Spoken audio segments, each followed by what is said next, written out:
Depuis le Sénégal et depuis toute l'Afrique, des millions de personnes ont été déportées, non pas vers les Amériques, mais vers le monde arabo-musulman.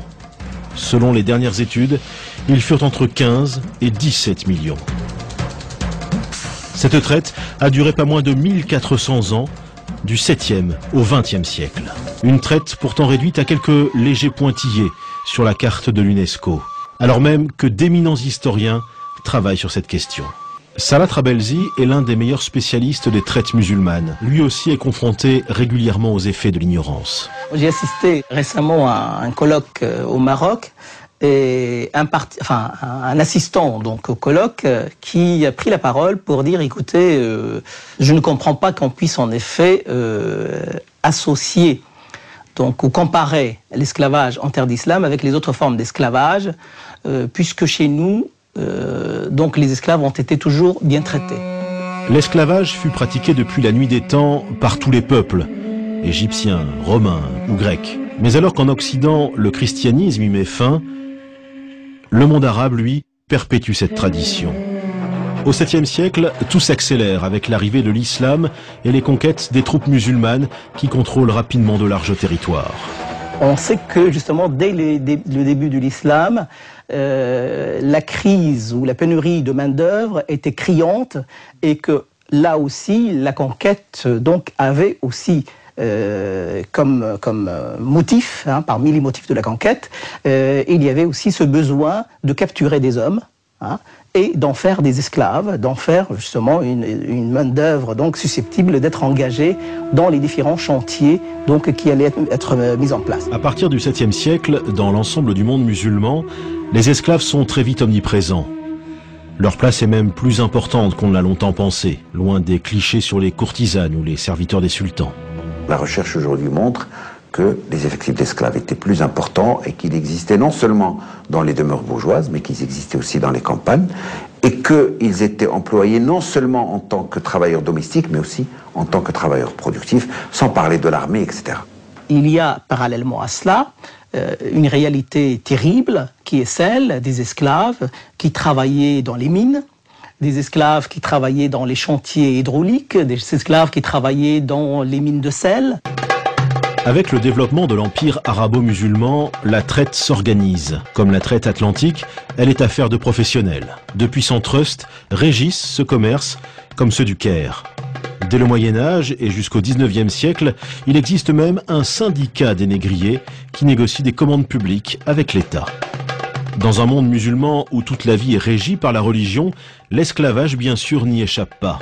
Le Coran recommande, certes, de n'être pas trop dur avec les esclaves, mais il autorise cette pratique. L'esclavage n'est pas justifié du fait de la religion, mais la religion légifère sur l'esclavage.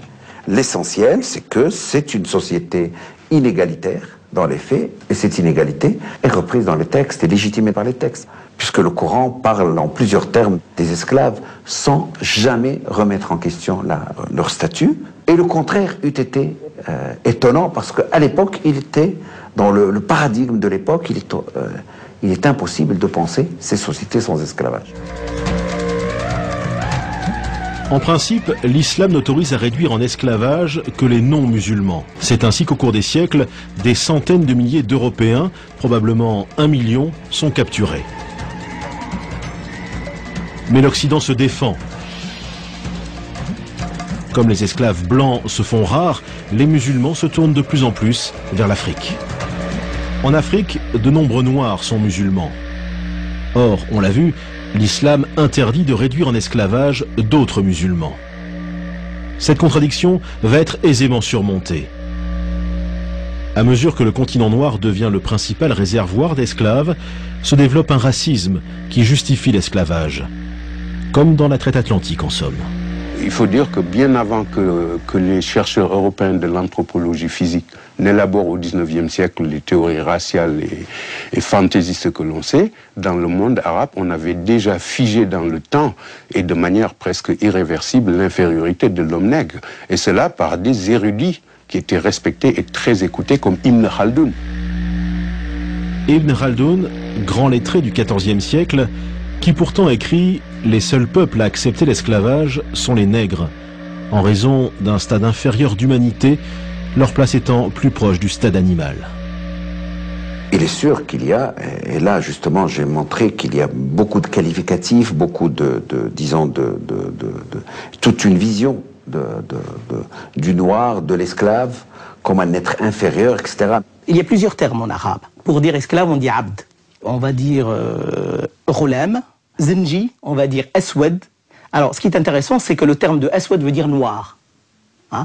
Zinji va également s'appliquer aux Noirs issus de la région, donc de l'Afrique orientale. Donc on va progressivement assister à ce que la connotation régionale ou ethnique devienne l'équivalent d'esclave. Hein? Et encore aujourd'hui, dans les sociétés maghrébines, à titre d'exemple, dans le sud de la Tunisie, plutôt que de dire noir, on dit un esclave, on dit abd. Au nom de ces théories, l'Afrique connaît 14 siècles de chasse à l'esclave. Des attaques menées par des soldats dans le cadre de guerre ou par des bandes armées aux ordres de marchands. Ces attaques, bien sûr, sont d'une violence inouïe. C'est le feu qui est mis dans les cases. C'est des attaques frontales, bien sûr, contre des populations démunies de défense. Et bien sûr, par la suite, bien sûr, c'est un arrachement donc de ces personnes à leur famille, à leur pays. Pour capturer un esclave, les assaillants tuent en moyenne 2 ou 3 personnes. Et dans les villages, il y a une marchandise que l'on recherche particulièrement. En tant que marchandise, bien sûr, l'enfant donc est plus à même d'être réadapté, d'être acculturé, d'être maîtrisé. Hein, alors qu'un adulte, il aurait tendance à ne pas accepter sa servitude. Pendant plus de 1400 ans, la traite suit quasiment les mêmes chemins. Si la route de l'Atlantique a laissé des traces dans l'histoire, le Sahara, lui, a effacé celle des esclaves. 7 millions de personnes y auraient transité sous la conduite de négriers appelés des galabes, des bouviers. On ne distingue pas les esclaves des troupeaux d'animaux. Seuls ceux qui étaient en très bonne santé donc, pouvaient arriver donc, au terme de la caravane. 20 à 30% des captifs succombent. Une mortalité qui approche celle de la traite atlantique. Les survivants arrivent vers les marchés aux esclaves du Caire, de Bagdad, d'Istanbul, de la Mecque ou de Tombouctou.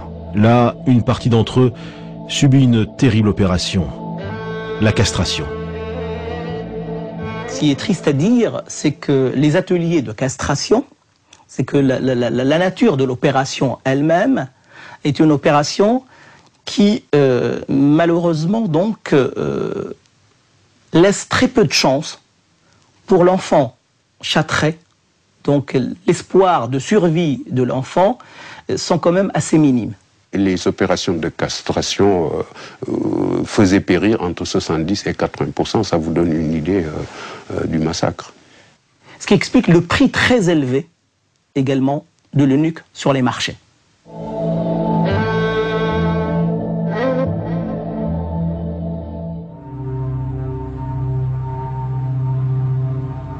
Malgré sa cruauté, la traite orientale a duré jusqu'au début du XXe siècle, sans être remise en cause. On passe alors des dessins à la photographie. En 1880, des voyageurs anglais découvrent et photographient ces bateaux chargés d'esclaves. Ces photos prises à la fin du XIXe siècle donnent une idée d'une pratique ancestrale.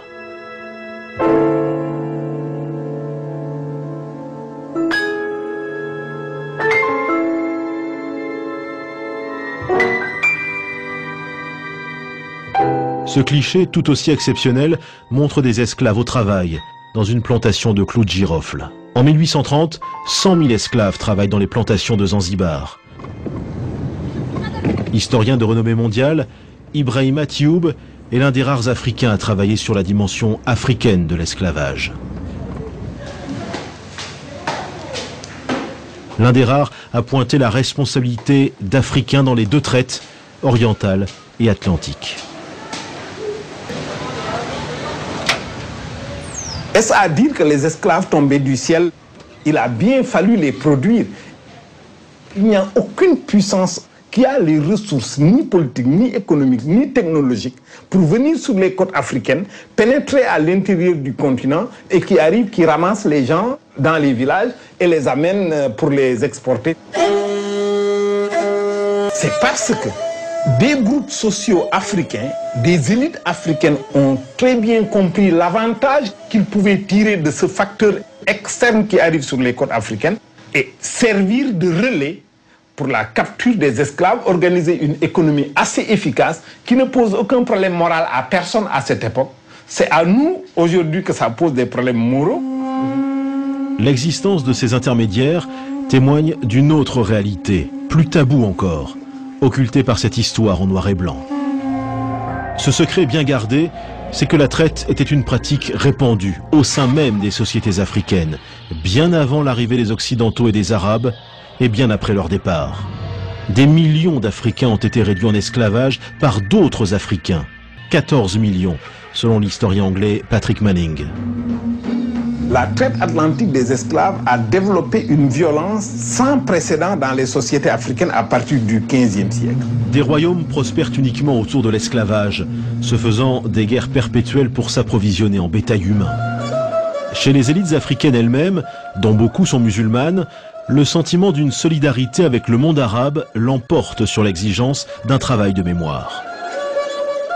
On a l'impression que le grand mal pouvait venir de l'Occident, mais ne pouvait pas venir des voisins musulmans du Nord. Aujourd'hui, les pays d'Afrique du Nord et beaucoup d'autres, du moins et du Proche-Orient, sont devenus très amis avec les pays africains. Alors tout ce beau monde s'arrange sur le dos de l'Occident, mais on a décidé de ne pas rouvrir cette page douloureuse. Il existe toutefois des historiens ou des intellectuels courageux qui ont décidé de regarder l'histoire en face, parfois contre leur propre société. Le professeur Tube est de cela. Un événement l'a marqué, une conférence en 2001 pendant laquelle il a osé sortir des discours convenus et parler de toutes les traites. Quelle a été la réaction de l'auditoire? Dans l'auditoire, il y avait des Européens, il y avait des Africains. J'ai fait exprès de ne pas dire des Blancs et des Noirs. J'aurais pu le dire. Pour moi, les problèmes que je posais étaient des problèmes inodores, incolores et sans saveur, que c'était des banalités et que personne ne s'occuperait de ma communication. La réaction de la salle, en tout cas du côté des Africains, a été d'une violence à laquelle je ne m'attendais pas du tout. Je ne savais pas que c'était aussi chaud et aussi violent le sujet que j'abordais. C'était d'une sensibilité, d'une telle sensibilité. Franchement, je n'en étais pas conscient. Mais j'ai senti que dans la salle, il y en a qui se sont levés pour dire que ce que vous racontez, c'est des histoires, vous allez trop vite. Mais je n'ai entendu aucune critique réelle de ma communication, une critique scientifique. Mais ce qui me l'explique, c'est ceci. C'est que quand j'ai terminé mon exposé à Bamako, qu'il y a eu cette réaction violente, mais peu scientifique, mais plutôt réaction épidermique à ma communication, quand je suis sorti de la salle, des Africains sont venus me voir. Ils n'étaient pas très nombreux, mais quand même c'est assez représentatif de quelque chose pour me dire, vous savez, ce que vous dites là, c'est vrai, vous avez raison, qu'on doit explorer cet aspect des choses, mais il ne faut pas le dire devant les Blancs.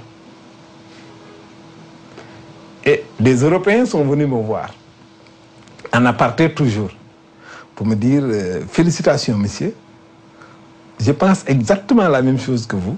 Vous êtes très courageux de le dire, mais je n'ose pas le dire parce qu'on va m'accuser de raciste. Après avoir écouté ces deux positions que je comprends très bien, je me suis dit, mais où sont les historiens? Il est grand temps de prendre le taureau par les cornes. Ibrahima Tube raconte sans doute une histoire trop complexe pour une époque qui a besoin de vérités simples. Une époque où la peur rend aveugle. Une peur comme un contre-coup d'une histoire tourmentée dont les plaies ne sont pas refermées.